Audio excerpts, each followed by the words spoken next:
I turned myself in on my own accord to try to get this taken care of. So I'm just hoping to see if I can get a bond today, so I can be home for Christmas. I paid the bondsman $500 to get me to court. When I called the bondsman tells me he's out of town. I don't understand why you're telling me that it's up to your bondsman to get you to court. That So I'm looks going to be like sitting where it here is. till January 3rd. What?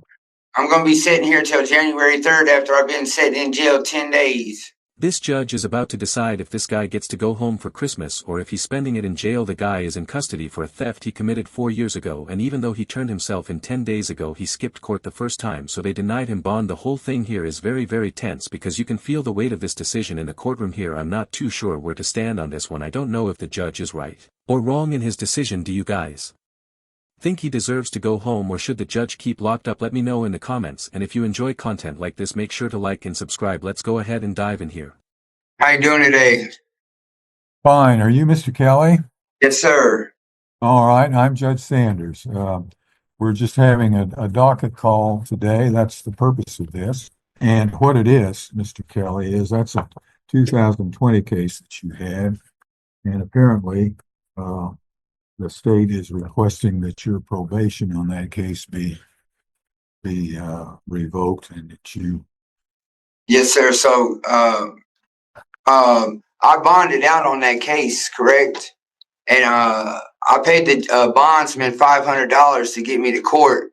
When I called the bondsman tells me he's out of town. So I called Judge Sanderfield's office 3 times. Then I called the court clerk 3 times, and I called the district attorney's office and try to get a Zoom link. They told me they couldn't give me a Zoom link on the case. So I called back my bondsman. He says, well, what you need to do is start walking. So I called my attorney, Watts, at the time, and he said there was nothing he could do for me. So 10 days ago, I just got a new job working at Kohl's, making $27 an hour. 10 days ago, on Friday the 13th, I go turn myself in to Sedgwick County to get this taken care of. And then, I guess they finally just get a hold of you guys a couple of days ago on the 20th and said that I was ready to be picked up. But I turned myself in. I did everything I was supposed to do to try to get to court on back in July. I called everybody I could, tried the judge, everybody, so my bond wouldn't get revoked. And then, I turned myself in on my own accord to try to get this taken care of. So I'm just hoping to see if I can get a bond today, so I can be home for Christmas. I did do my part of turning myself in and did everything I could back in July to get here. And I just want to get this taken care of. It's a 4-year-old case, sir. And like I said, I just got a $27 an hour paying job, and I just would like to get it taken care of. It looks like back in June, your judge revoked your bond. You failed to appear. Yes. The court issued a bench warrant and a no bond hold. Yes, sir. I understand that because I didn't show up in court, but it wasn't my fault. I paid the bondsman $500 to get me here, and he couldn't get me here. It was his duty to get me here when I paid him $500. I bonded out and gave him $500 to make sure I got here. And then when he told me he couldn't get me here, I called everybody I could, the judge's chambers. I called the district attorney. I called everybody I could, and it was all documented. I even called Mr. Watts, my lawyer at the time, and no one could help me out. But now that I got this new paying job, I turned myself in on my own accord. I figured I should at least be able to get a bond so I can I'm trying to do what's right here, by turning myself in and getting this taken care of. And I was honestly starting to feel bad for the guy at first, but now he's just talking crazy like he really thinks paying his bondsman $500 means it's the bondsman's job to drag him to court. That's just not how it works. I don't know who told him that, or if he's just playing crazy or something, but that bondsman pays your bail. He doesn't have to babysit you. This guy really just needs to own up to his wrongdoings and stop pointing fingers. Blame the bondsman and crying about missing Christmas is not going to help him get out of this mess, and it looks like it's only going to make it worse. That's up to this judge to decide though, because honestly it's a tough situation. You know your human instinct is to feel bad for the guy, but it seems like he's just playing dumb at this point. Let me know what you guys think about it. Let's get back into it. I don't understand why you're telling me that it's up to your bondsman to get you to court.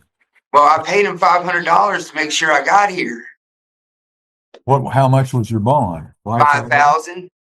Well, that's just the bondsman's fees for putting the money up for you. That's not the.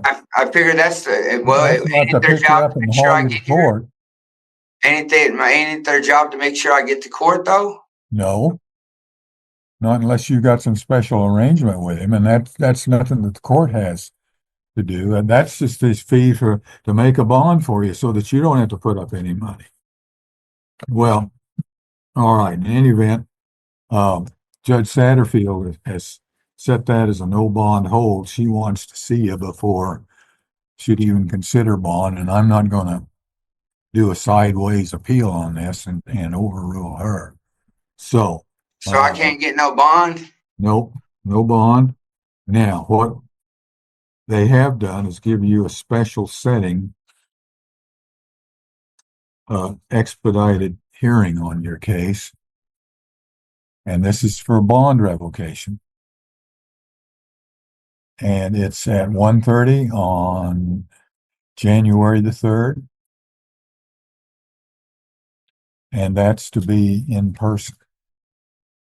And Your Honor, And no bond until that time. Yes, Mr. Regier.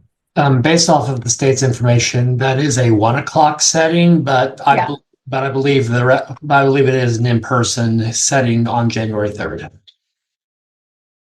I thought I said that. Maybe I didn't. Yeah, it's in person, right? That is the state's understanding, Your Honor. Yes, I understand that too. So, that looks like where it is. January 3rd. What? I'm going to be sitting here till January 3rd after I've been sitting in jail 10 days. Yes.